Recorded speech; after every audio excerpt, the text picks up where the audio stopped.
Well, let's do Chicken, which is a feature by Joe Stevenson, based on a play by Freddie Mackin and adapted by Chris New.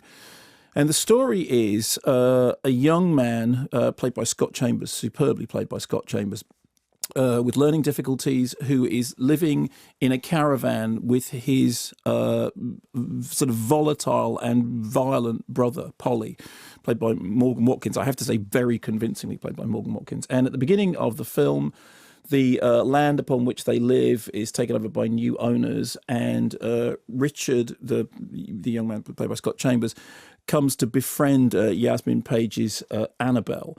And he is a person who, at the beginning of the film, we see finds it easier to relate to animals, both dead and alive, than he does to people.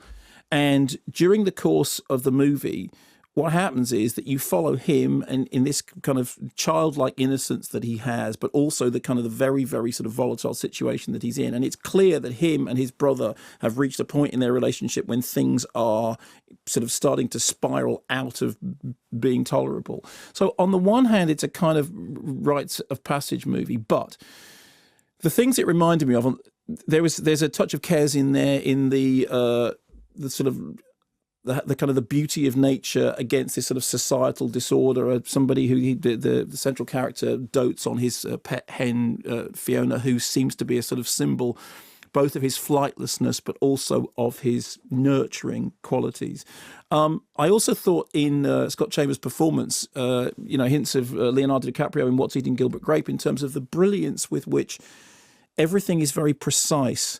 The precision of physical movement, the precision of apparently scattershot speech. At no point does this performance become in any way pat or patronising or sort of overdone. What it is, it manages to make this character with this very complex emotional life understandable and engaging and sympathetic, whilst he is being isolated and ostracized and alienated, which is a really complicated trick to pull off. For myself, I think that as we move towards the third act of the film, there is a misstep, in as much as I think the film feels that it needs to move towards a climax, which I didn't feel it needed. But the reason I didn't feel it needed that was because I had been so touched and affected by it up until that point, that had it actually just continued at that observational level up until then, I would happily have, I would have been quite happy. Beautifully shot in a way which captures both the warmth and the harshness of the story, and very, very well played by the core ensemble cast. I found it very affecting, very moving. And as I said, I don't compare things to Kes lightly.